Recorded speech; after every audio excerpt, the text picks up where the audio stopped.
my sneeze cannon. Now, you might wonder, why is it called a sneeze cannon?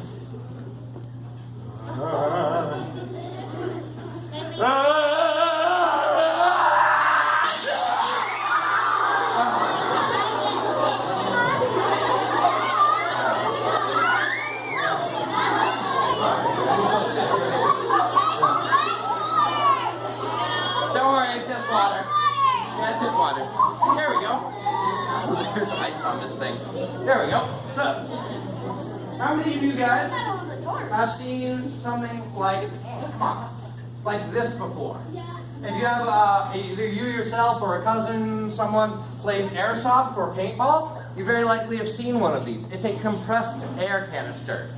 So basically what that means is this sturdy metal canister has a ton of air that screws inside of it. Now, let's just say for a minute that show is over. Don't worry, it can go on. And you all had to go back to class. But something changed where all the other classes burned down and we all had to go to, what's your name? Miss Hassel's room. Now, could you fit all of these children into your room? What if you piled them up on top of each other like crowd service? Okay, so we're all gonna pile like on top of each other and squeeze up against the wall in Miss Hassel's room.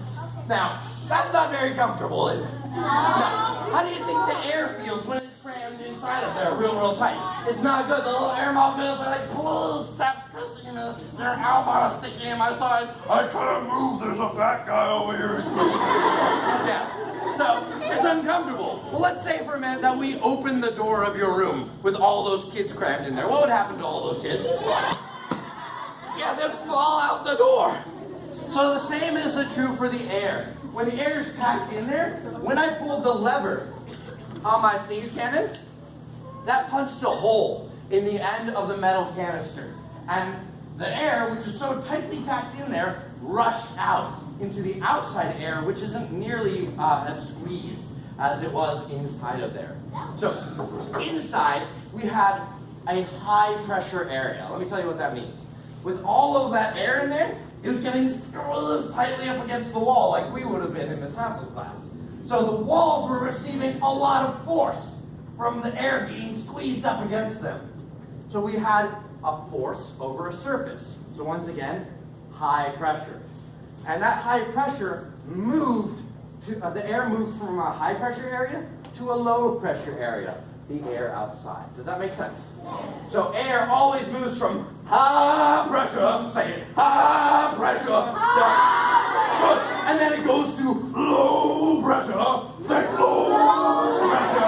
I really like you. High pressure to low pressure. Good, so it always moves from high pressure to low pressure.